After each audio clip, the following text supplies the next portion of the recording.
everyone, and welcome to Inside Artesian Basketball here on WREP 15 Sports. I'm your host, Eric Meyer, joined by Lady Artesian head basketball coach Jessi Johnson. A happy Coach Johnson as the Artesians off to a big-time win streak here to start off her first season at the helm of the Martinsville Lady Artesians. The girls pick up a couple of wins since we last talked. A big win over Columbus North Friday night at home, and then they get on the bus, travel to Terre, Haute on Saturday and get a big win over the Patriots as well. We'll talk with the coach about those victories. We'll also look ahead to the Artesians games coming up this week.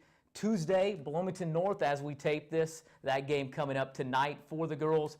And then on Friday as well, or excuse me, Saturday afternoon, the girls will host Indianapolis, Bishop, Chatard. Coach, though, let's talk a little bit about the wins that you got.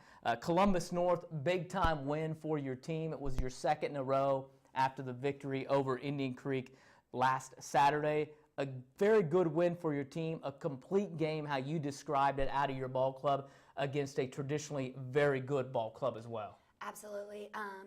I think that Columbus North always is very solid. They have a great program in terms of fundamentals and skills of their players. And so to see our kids be able to put a complete game together, to play from, the tip to the final buzzer, was something that we were very proud of. 46-28, the final. The girls get the victory over Columbus North at the John R. Wooden Gym. Again, we talked about it last week, your calling card kind of defense, what you're known for. Again, the defense was great against the Bulldogs. Yes, we stuck to our matchup zone, which has been really working for us. Our kids seem to really understand the concepts and, our goals out of our matchup zone. And I think that, they're starting to really buy into it, especially after holding them to 7 points in that second half. 7 points, what you surrender in the second half, and it was the offense that kind of got you going as well there in the second half of play. You took a close game and kind of put it a little bit out of reach when you had a big run, 12-2, I think it was, to start there in the third quarter of play. Yes, our first two games we weren't overly excited about how our kids came out after halftime and started the third quarter. So we really talked to them about how we have got to come out and reset the tone of the game and bring energy at the beginning of the third quarter, and that's 100% what they did. When you look at this game, you talk about the energy. It's the defense that are going to key some of the stops for you. What are the things that you're seeing that you really are liking out of the girls defensively here early on in the season? Our effort is unbelievably amazing on defense. They, not only hustle, we try to get deflections. We're rebounding better. They're communicating better. So again, I think that it just all boils down to them working hard and then putting in some extra effort to, be able to be that tough on defense. And offensively able to do just enough in that game to be able to take advantage of some things and get the big win over Columbus North. And that's a traditional team. Like we said, Coach McKee does a great job over there. And that has to be a confidence builder for your girls as well. Yes, I think so. I think they knew it was going to be a tough game coming in. And, I don't know how many of them believe that we would pull it out. But I think that, they see what we're capable of. And so moving forward, that's kind of the expectation now. When you look at that contest, who are some of the kids, the players that you really thought stepped up, played well in the game against Columbus North? I think Marlena Kemp had such a great game. She was all over the boards. She, in my head, she really finished with contact, which I know that's something she's been working on. I think Bethany Mackin had a good game. She, could score, down low, and she's, again, another kid that's tough and takes that contact. But, overall, I just say kind of our starting five really showed up for that game. And I think that, all five of them were the reason why we allowed 7 points in that second half. 46-28, the final. The girls with their second straight win of the season after the defeat over Indian Creek. Then you come back with your first back-to-back of the year. That's something that you guys will have to do should you get in the sectional. If you want to win the sectional, you're going to have to play back-to-back games and those kind of things. So it's an early preparation for something like that. It's a long bus ride to get on the road to Terre Haute North. And I know maybe a little bit of a sluggish start for the team in what eventually turned out to be a victory over the Patriots. Yes, we, I think that just it being our first back-to-back game, and I think that, us playing so hard on Friday night, were just a couple factors that made us a little sluggish in that game, but at the end of it, they really executed what we were supposed to execute and got the win. Able to come back in that one, unlike the contest on Friday night when you guys kind of made a little bit of a run there to start the second half of play and pull away. It was Terre, Haute North who kind of pulled away a little bit from you guys, and you had to come back there in that second half. Yes, and that's what we're talking about, is that energy coming out of the locker room. Again, it wasn't there on Saturday, so hopefully, tonight against Bloomington North, that's something that we can regain. Defensively against Terre Haute North, they shot a lot of threes in the contest. I think 20-some, as I read, that they shot from behind the arc. You guys played a little bit of zone in the contest, but also some man-to-man as well. Yes, I think that they shot somewhere in the 20% area from behind the line. So, that was a major factor in our zone, being effective enough in the beginning of the game. And then when we switched to man-to-man in the second half, I think it just helped us, kind of get a little bit more energy and be able to get some more stops. Like you said, too, sometimes it's the second back-to-back games. It's a long bus ride. The kids trying to learn how to do some of those things. And when a team is settling for three-pointers and you're in that zone, sometimes your activity level isn't as great as what you have. So the switch to man-to-man, obviously a good one in the second half. Yes, and that's something that I was proud of our kids being, going from zone to man. There's different philosophies and principles that we adhere to, and I think they did a really good job. In that contest, you have some kids that step up as well. Who are some of the kids that play well for you in the victory over Terre Haute North? Gracie Johnson came out really strong.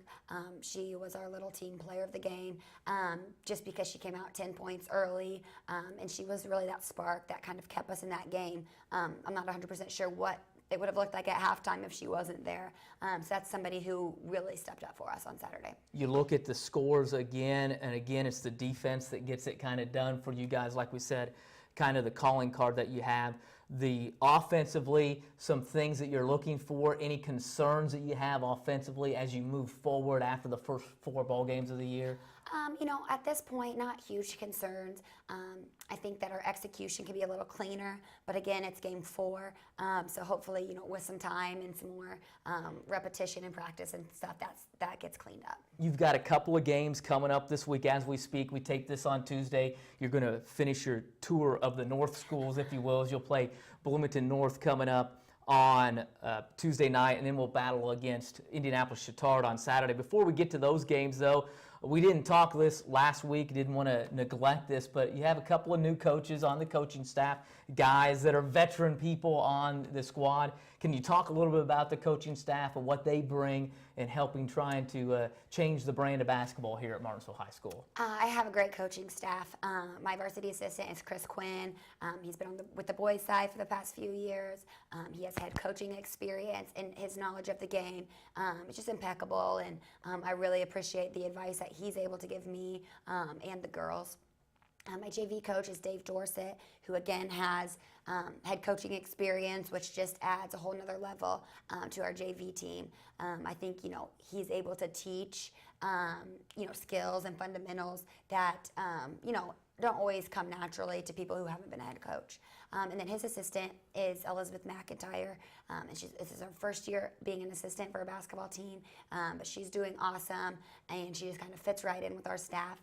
And then we have Mallory Schwab, who obviously played here at Martinsville, and she is a volunteer coach, so she gets here when she can, just because she's in the academy right now for all of her police training. But yeah, so we have a great group, and just, very basketball-minded staff. And you lean on them, obviously, in game preparation. You've got a couple of games coming up. Like we said, the first one will be Tuesday night. It's against the Bloomington North Ball Club that has struggled for the past couple of years. What are you going to expect out of the Cougars on Tuesday? So, kind of taking a look at that team, they play with so much effort.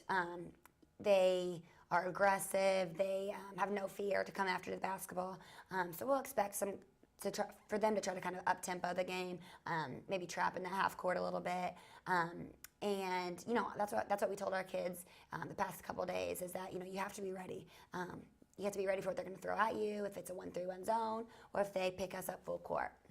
For you guys as well, with the pressure, with the people trying to sometimes maybe speed the game up for you a little bit, what do you like to see your kids do in terms of maybe the reaction to that? What are you looking? Do you want them to be able to run with them? Do you want them to be able to be patient? What are you kind of trying to get out of the kids in the half court in some of those instances? Excuse me. I think that we have the ability to run and push the ball. So if they're trying to speed up the game and we can get layups, that's exactly what we want our kids to do. But for example, against Columbus North, they kind of try to speed us up, and I thought we did a really good job of having our other guards come back to the ball and kind of getting into our half-court set or half-court offense. So those are our goals. There's obviously push, try to get a layup. If not, let's set something up. We talk about Bloomington North. That's the contest coming up, like we said, as you continue your tours of the North ball clubs, looking to try to make it 4 in a row here to start the season.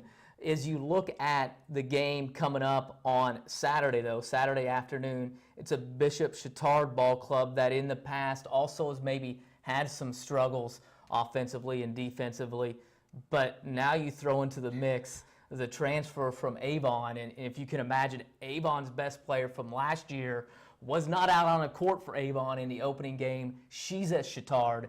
She threw in 24 in the opener, and so obviously she's going to present some problems for you guys on Saturday afternoon. Yes, with the transfer of Zakia Rashid, I think it just is going to bring Chatard to a whole other level. She's capable of taking over a game.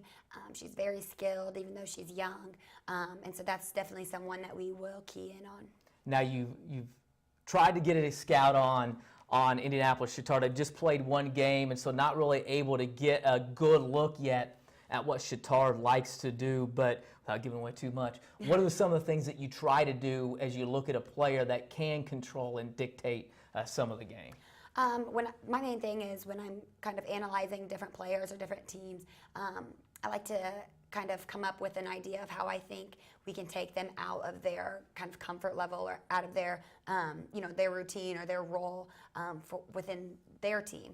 And so, we've come up with some ideas for that maybe we can talk about next week. See if they worked or not. Yes, to see what happened. But with my ideas and as well as with the coaching staff, we usually put those together to try to come up with the best. And that's the difference too. A lot of people will talk about those star players is that you just don't want them to be comfortable in what they're trying to do. And so that's the chess match a little bit that people don't often see sometimes with basketball is what the coaches are trying to do and what you're trying to get them to do on the other side as well. Yes, that's the chess match. Actually, that's a perfect phrase for what we do.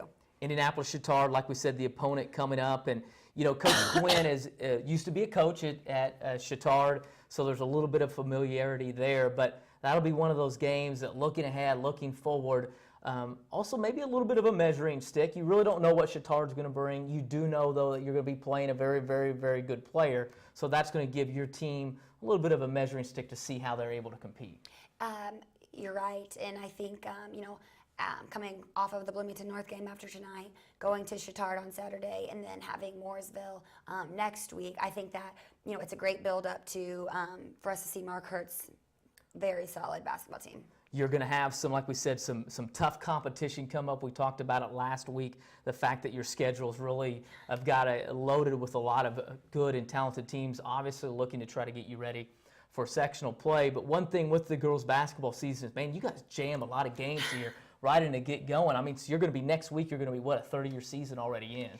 Yes, and I mean, you can hear it in my voice. We've had 3 games in 5 days, and, that's just, for some reason, that's how the girls' season goes. And, we'll have that little break for Thanksgiving, and like you said, we're having a good portion of our season already completed. Yeah, you'll have a good portion of it. Are there some things that you've looked at? I know we talked about last week, you don't have really any set goals in terms of what you're trying to accomplish, but as you look about a third of the season in, this will be your 4th season here, overall as you're looking at coaching, are you where you kind of hope to be, expect to be, a little bit ahead, a little bit behind, or how do you kind of analyze this first, third of the season? I didn't make sense with a half. But yeah.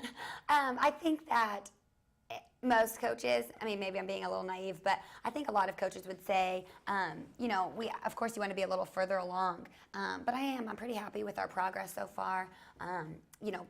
being that we're completely playing 100% different than they have in the past, I think we're on a good path to where we're going to go for the rest of the season.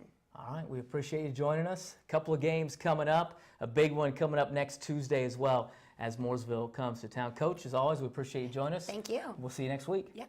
That's Artesian head coach Jessi Johnson here inside Artesian basketball. Martinsville starts off the season well, 3-1, looking to add a couple more games as they have contests against Bloomington North and then Saturday against Indianapolis Chatard. As always, I'd like to thank the head coach for coming in. For Coach Jessi Johnson, along with the RTV2 class who helped produce it, I'm Eric Meyer. We'll see you again next time inside Artesian basketball.